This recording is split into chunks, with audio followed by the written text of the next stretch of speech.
Inside Huntsville with Brenda Martin, a conversation with department heads at City Hall on streets, ball fields, public safety, and more. And also with our community partners that add economic security, support education, and enhance the city's quality of life. Hello, I'm Brenda Martin with Inside Huntsville, and thanks for joining me today. I'm pleased to bring to you, our viewing audience, another informative show that highlights the wonderful services available in Huntsville, Madison County. And one of those services is that of the Department of Human Resources under the leadership of Ms. Tonita Phipps, its director. She's here today to talk about its mission, vision, and to speak of the misconceptions concerning DHR. Welcome, Ms. Phipps, and thanks for being here with us. Thank you for having me. I know you have a very busy schedule, so I really appreciate you stopping by. To give our viewers some history about the department, it was created in 1935 to administer programs to the American public suffering through hardship during the Great Depression. It was part of the Social Security Act. Expand, if you will, on the role of the agency, including its mission and vision, Ms. Phipps. The department's mission statement is to provide for the protection, well-being, and self-sufficiency of children and adults. Our goal has been and will always be to be able to help the people in need in Madison County. Okay. And how long have we been here? I have been with the department for 23 years. Oh, you don't look like you've been there 23 years. A babe in action here. Great. Okay. What are some of the areas of concern that DHR focuses on right now? Under our financial programs, we provide services for food assistance, commonly known as food stamps. Mm-hmm. We also provide TANF, and commonly known as welfare or family assistance, mm-hmm. jobs, kinship care, as well as child support. In our child welfare area, we're responsible for investigating allegations of abuse and neglect for children as well as adults, providing protective services to children and adults. We also certainly have children that are in our custody that are in foster care. We license foster parents who are willing to take those children into their homes, and we also do foster parent adoptions. So let's talk in depth about some of the child support and welfare. What is that?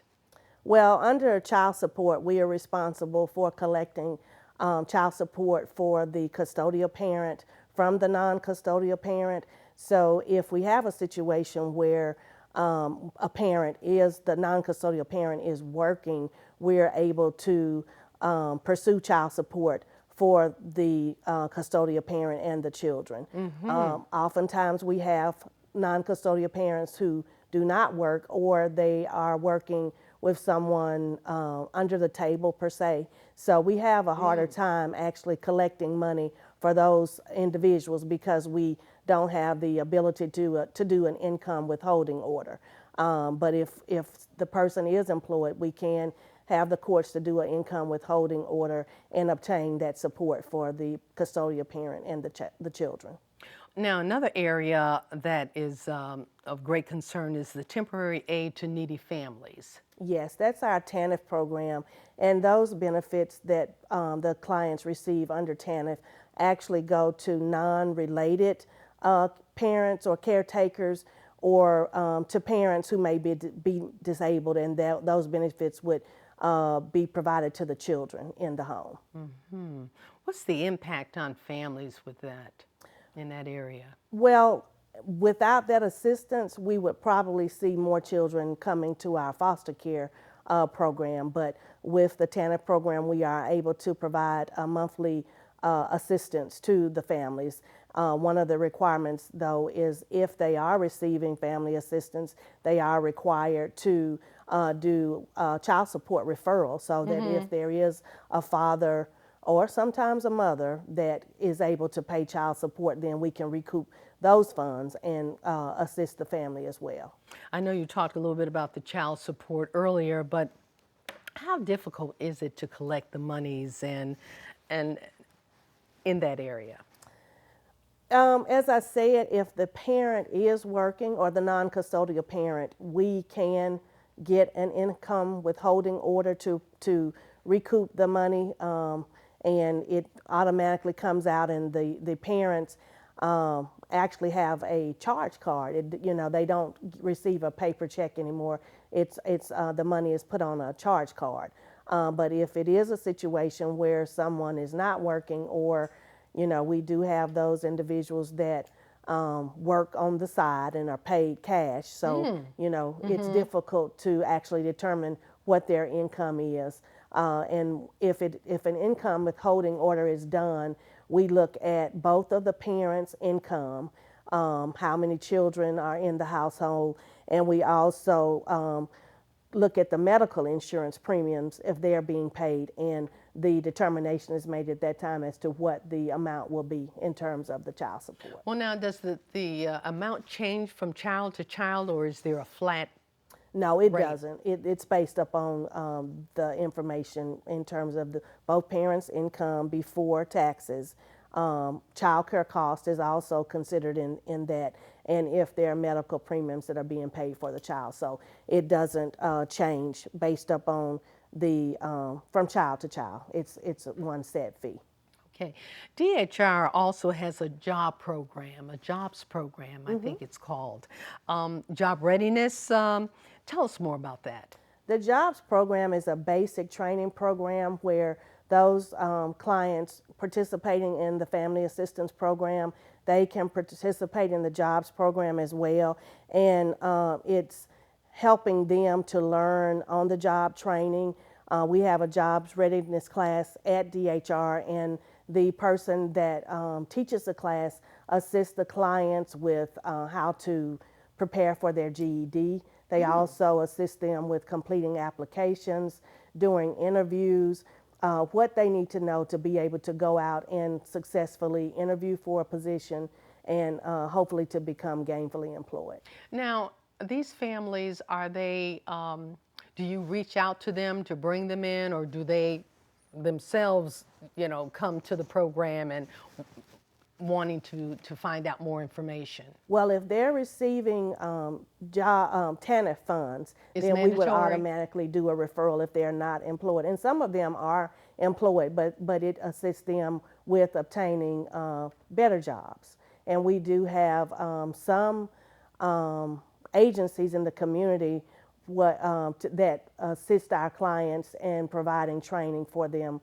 It's called a SIMP placement, and it's SIMP stands for Community Employment, where our clients work with different agencies to volunteer. They don't get paid, but they volunteer with these agencies to learn on the job training. On the job training. Which would That's help good. them Yeah.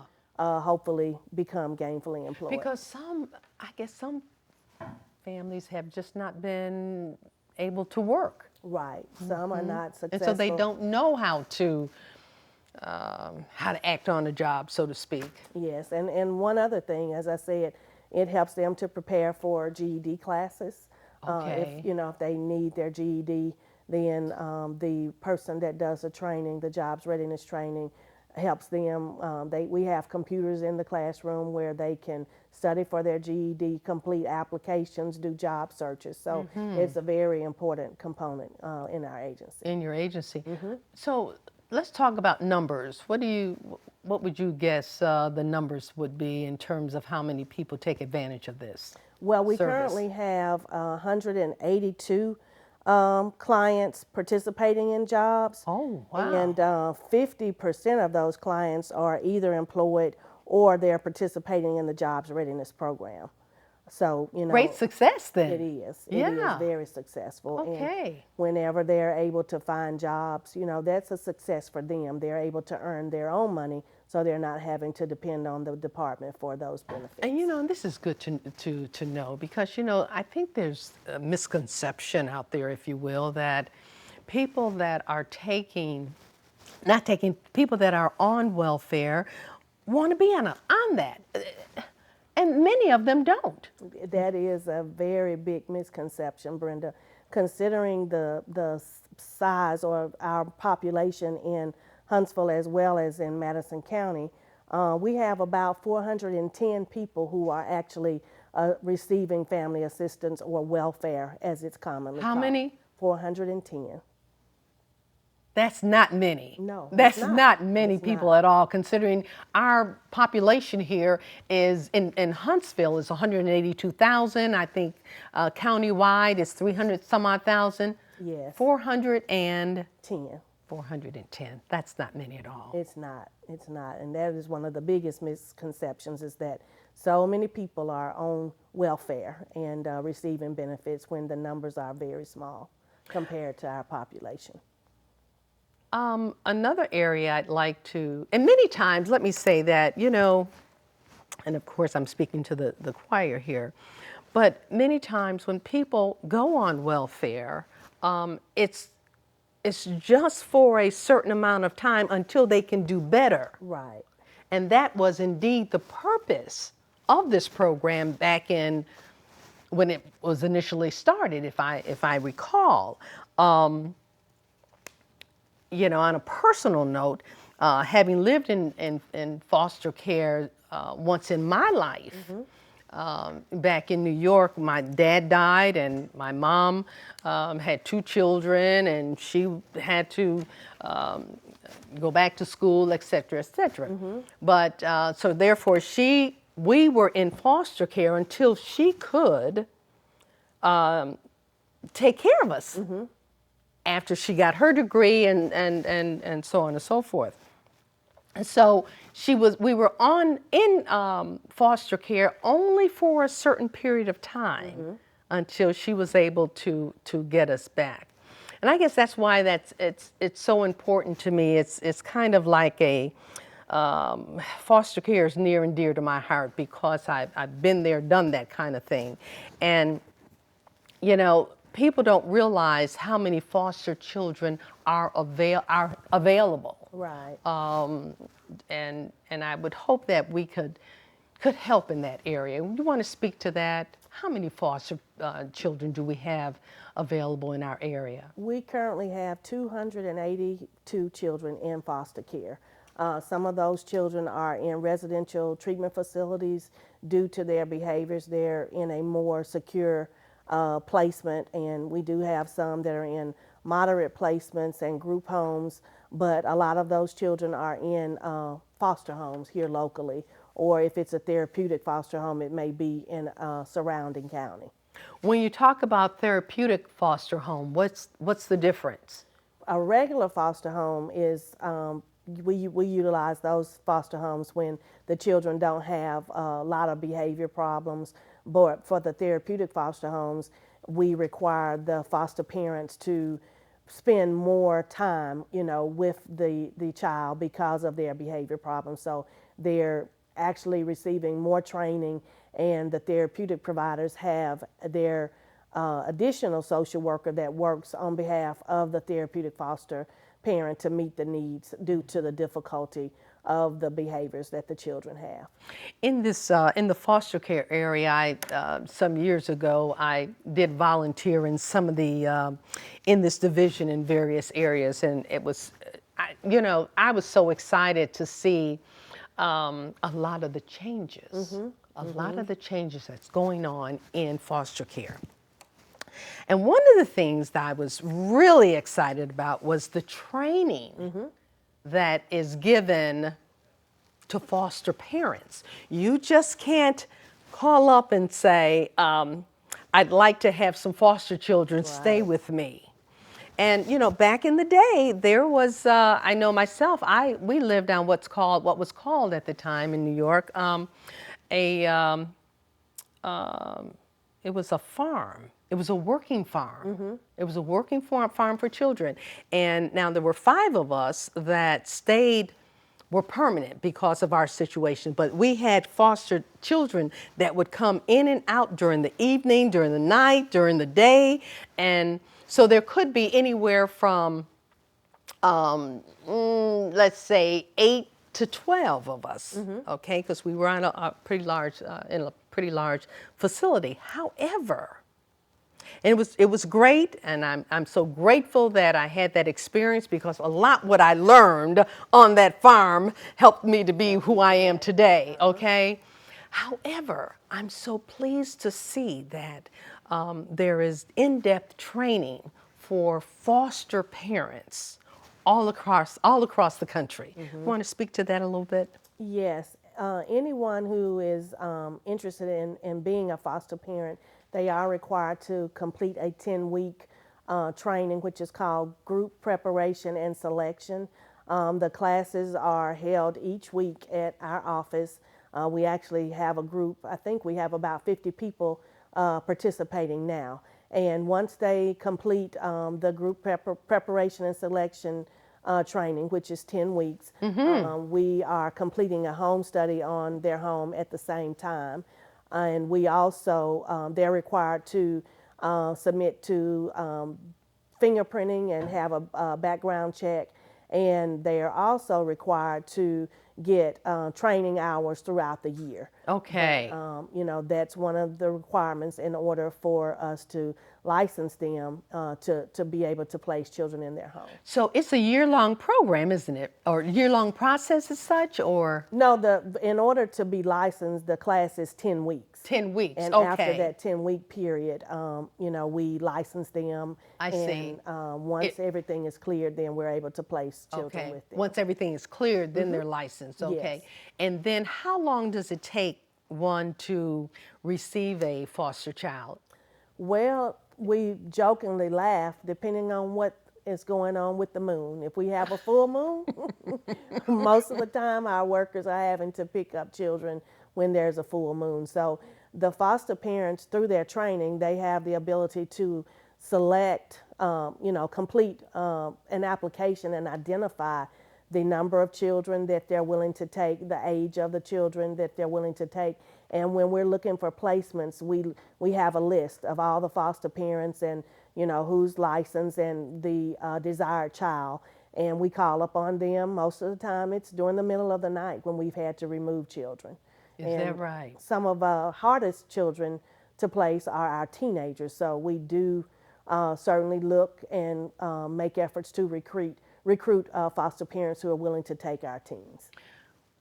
How many children do we have in foster care now? Do you have any idea? 282. Okay, you mentioned, okay. And we have 122 foster homes. 122 foster homes, so you don't really have enough foster No, homes, do you? and all of the children that are in care, as I said, some of them are in residential treatment facilities, but those who are able to be placed in a regular foster home, you know, that's why we continue to recruit and have the trainings at least twice a year, because we can never have enough foster homes, because we never know when we're going to be called upon to place children in foster care. Talk to me about the individuals that come to you and say, I'm interested in being a foster family, or foster mom or dad. Some of them have raised their own children, and you know, they're going through the empty nest syndrome, Okay. and they're wanting to you know, bring children into their homes. We also have some who don't have any children and may be unable to have children, and you know, they are coming in willing to assist us in taking our children into their home. Okay. Before we go any further, and our time is getting short, my producer tells me, Ms. Phipps, what is your contact number? Of course, we'll put this up on our screen, but in case someone needs to contact you regarding child welfare, food assistance, child support, let's give us that information. If someone is contacting child welfare to make a report of abuse or neglect, that number is 427-6200. That is also the number for our after hours services if someone needs to report child abuse or neglect after 4:30. We have workers on call after hours, and on the weekend we have someone available 24/7. If someone is needing to contact child support, that number is 427-6100, and also for food assistance is 427-6000. Food assistance, what exactly do you do there? That's what is commonly known as food stamps. Food stamp, where okay, they receive okay. the EBT card and their Okay. benefits are put on the card for Okay. food stamps, Now, and that's based on the number of children you have, as well as your income. as well as your income. Okay. Talk about moving along here. Talk about the kinds of reports DHR investigates on a monthly basis. We typically get over 200 reports a month, and they may range from physical abuse and neglect, which usually deals with a dirty home or, severe living conditions or children not having appropriate clothing. They may have a lot of medical issues that are not being met. We also investigate sexual abuse allegations, and under the physical abuse, that would be where children have been beaten and, have maybe gone to the hospital. A doctor may report. And we also deal with a lot of cases involving substance abuse. We get reports when mothers may still be pregnant and go in and may test positive for drugs. My, okay. And doctors will report, and we'll work with that parent. And oftentimes when the mother is born, the child may test positive for drugs, and we will have to bring those children into foster care. What is the one of the most misunderstood topics about DHR, Department of Human Resources? One, as it relates to child abuse, child welfare, is that we are just sitting on ready to go and pick up a child.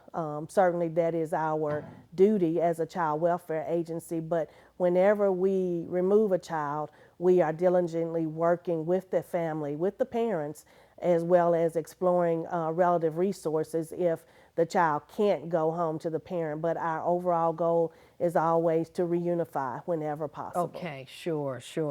What are some of the ways that our community, we've talked about a lot of different things. We're going to have you back because there's a lot to talk about here. Okay. But what are some of the ways that our community can support the agency?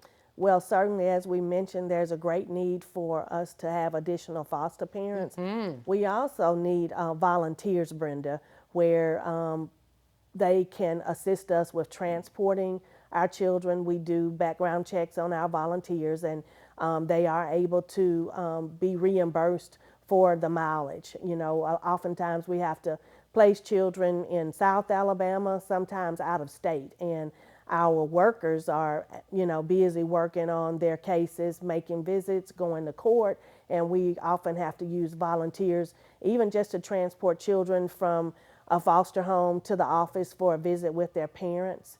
We could also use individuals, businesses who might be willing to assist us with our SIMP placements, where the clients, the jobs clients are wanting to or needing to volunteer with businesses. So if there are business owners who have those opportunities, we would certainly welcome them. Well, we certainly hope that some of our viewing audience is looking and watching us today, and certainly will assist where they feel they can. Ms. Phipps, thanks so very much for being here today with us. You have certainly brought a lot of information to us, and so much that we're going to have you on again real soon. Okay. All right, thanks for being here. My guest today has been Ms. Tonita Phipps, Director of Huntsville, Madison County, Department of Human Resources. That's my show for today. Thanks for joining me. I'm Brenda Martin for Inside Huntsville. Enjoy your day.